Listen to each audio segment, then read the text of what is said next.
Hello दोस्तों, intermittent fasting वजन कम करने का, डायबिटीज कम करने का, ब्लड प्रेशर कम करने का, आर्थराइटिस कम करने का, बहुत सारी तरह की बीमारियों को कम करने में हमारी मदद करता है। लेकिन ये फास्टिंग वाले जो पद्धति है ये डिस्लिपिडीमिया वाले पेशेंट्स या कोलेस्ट्रॉल वाले पेशेंट्स में किस तरह से उपयोगी है और फास्टिंग वाले पेशेंट्स को क्या क्या इंपॉर्टेंट टिप्स फॉलो करने चाहिए अपने कोलेस्ट्रॉल लेवल को बेटर वे में कंट्रोल करने के लिए आज हम बात करेंगे।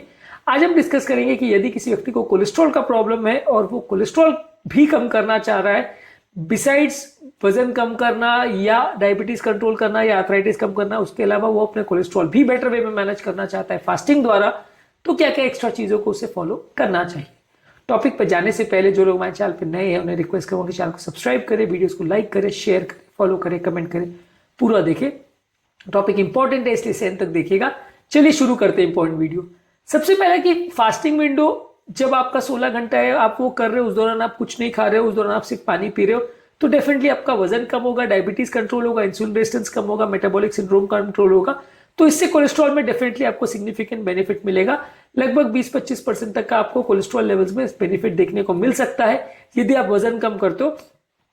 तो यदि आप कोई स्पेसिफिक इंस्ट्रक्शन ना भी फॉलो करो तो भी आपको कोलेस्ट्रॉल में सिग्निफिकेंट कुछ फायदा तो देखने को मिलेगा।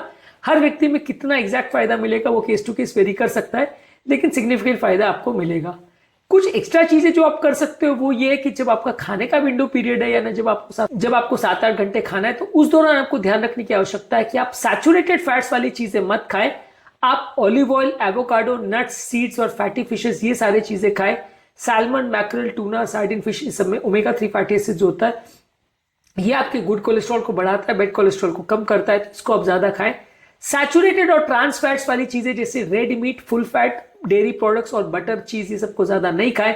तली हुई चीजें, बेक प्रोडक्ट, प्रोसेस फूड्स और तली हुई जो चिप्स वगैरह है, ये सारी चीजों को ना खाएं। ये सारी चीजें आपका वजन भी बढ़ाएंगी, फास्टिंग को भी निरर्थक कर देगी और आपका कोलेस्ट्रॉल वैल्यूज को भी गड़बड़ करेगी। इसके अलावा हाई फाइबर वाली चीजों को ज्यादा लीजिए, जैसे होल ग्रेन्स है, oats, barley, rice, quinoa, brown rice, whole wheat, इनको ज्यादा खाइए। ये आपके कोलेस्ट्रॉल लेवल को कम करने में मदद करेगा। इसके अलावा बहुत ज्यादा सब्जियों को ज्यादा खाइए। सब्जियों में फाइबर कंटेंट अच्छा होता है जो कि कोलेस्ट्रॉल को कम करता है। ओट्स है, बीन्स है, चने है, दाल है, राजमा है, मोठ है, मूंग है, मूंगफली, सारी चीज को ज्यादा खाइए। फलों को भी आप खा सकते हैं, लेकिन मैं बहुत ज्यादा फलों को रिकमेंड नहीं करता हूँ। फ्रूट जूसेस तो बिल्कुल मत लीजिए। फ्रूट्स भी अगर ले रहे हैं तो एप्पल है, संतरा है, मौसम्बी है, नाशपाती है, अमरूद है, कीवी है, एवोकाडो है, इन फलों को ले सकते हैं, पर कोशिश करिए कि खाने के बदले इनको लीजिए। बहुत ज्यादा एक्स्ट्रा में मत खाइए, नहीं तो वजन बढ़ेगा। इसके अलावा दालें हैं, चने हैं, अंकुरित चीजें, इनको ज्यादा मात्रा में खाइए। इसमें फाइबर का स्रोत अच्छा होता है तो कोलेस्ट्रॉल कम करने में मदद करेगा। इसके अलावा जो भी खाद्य पदार्थ आपको खा रहे हैं उसमें पोर्शन कंट्रोल करने का ध्यान रखिए, वजन बढ़े नहीं, इसके लिए कोशिश करिए कि जो भी खाद्य पदार्थ खा रहे हैं बहुत ज्यादा मात्रा में नहीं खाए, ओवर ईटिंग मत करिए। इसके अलावा सारे मैक्रो न्यूट्रिएंट्स का विशेष ध्यान रखिए, कार्बोहाइड्रेट्स, फैट्स, प्रोटीन सबको बराबर मात्रा में खाइए, संतुलित वे में खाइए, एक बैलेंस डाइट मेंटेन करिए और विटामिन मिनरल्स पर भी फोकस करिए। इसके अलावा ज्यादा मात्रा में पानी पीजिए और 2 से 3 लीटर पानी पीने से आपकी भूख भी कम होगी, आपका फास्टिंग भी बेटर होगा। शुगर वाले ड्रिंक्स जैसे चाय, coffee, cold drinks, fruit juices, ये सारी चीजों को बिल्कुल बंद रखिए। इसके बदले पानी, हर्बल ट्री या नॉन शुगर कंटेनिंग बेवरेजेस को ले सकते हो।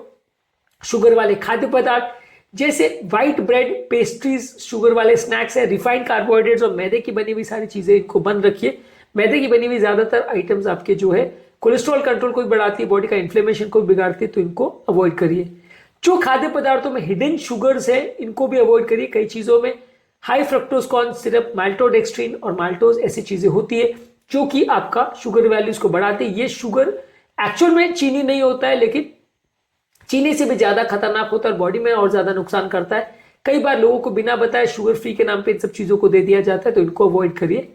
इसके अलावा अपने खाने को पहले से प्लान करिए, आप क्या खाना चाहते हो, कितनी मात्रा में खाना चाहते हो। अपने ब्रेकफास्ट और अपने लंच और डिनर, ये सारी चीजों के बारे में बेटर वे में प्लान करिए। पहले से उसको प्लान करके रखेंगे तो जो सामने दिखेगा आप उसको नहीं खाओगे, बेटर वे में प्लान करके खाओगे तो रिजल्ट अच्छे मिलेंगे। इसके अलावा ओमेगा 3 फैटी एसिड्स वाली चीजें ज्यादा खाइए। Salmon, mackerel, tuna, sardine fishes खाइए, फ्लैक्स सीड, चिया सीड्स खाइए और बादाम, अखरोट को ज्यादा लीजिए। इसमें प्रॉपर्टीज होती है जो कि आपके ट्राइग्लिसराइड लेवल को कम करती है, बॉडी के इन्फ्लेमेशन को कम करती है, इससे आपको फायदा मिलेगा। इसके अलावा रेगुलर बेस पे एक्सरसाइज करिए। रेगुलर बेस पे फिजिकल एक्टिविटी करने से और बैठे बैठे का जीवन नहीं व्यतीत करने से, एक्टिविटी करने से भी आपका ओवरऑल कोलेस्ट्रॉल लेवल्स को कम करने में मदद मिलेगी। इसके अलावा आपको अगर फिर भी कोलेस्ट्रॉल लेवल्स का बहुत ज़्यादा प्रॉब्लम लग रहा है और आपका डाइट से मैनेज नहीं हो रहा है, 50-60% से ज़्यादा पेशेंट्स ऐसे होंगे जिनका बहुत हाई कोलेस्ट्रॉल लेवल है, तो सिर्फ फास्टिंग करने से कंट्रोल नहीं होगा, तो वहां पे आपको मेडिसिन लेना पड़ेगा और अपने हेल्थ केयर प्रोवाइडर से डिस्कस करना पड़ेगा।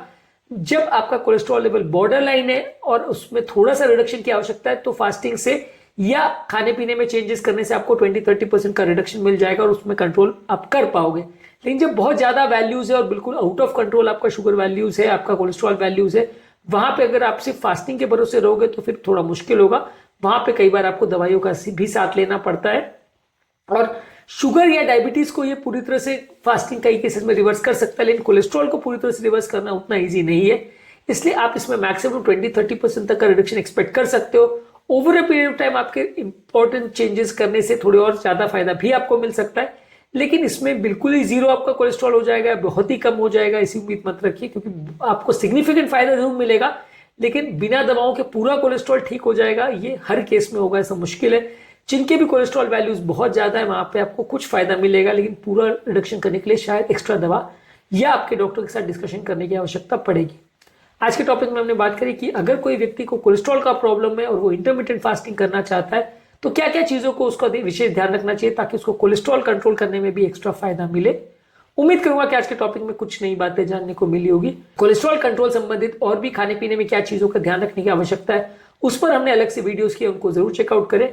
टॉपिक एंड करने से पहले जो लोग हमारे चैनल पे नए हैं उन्हें रिक्वेस्ट करूंगा कि चैनल को सब्सक्राइब करें, वीडियोस को लाइक करें, शेयर करें, फॉलो करें, कमेंट करें, पूरा देखें।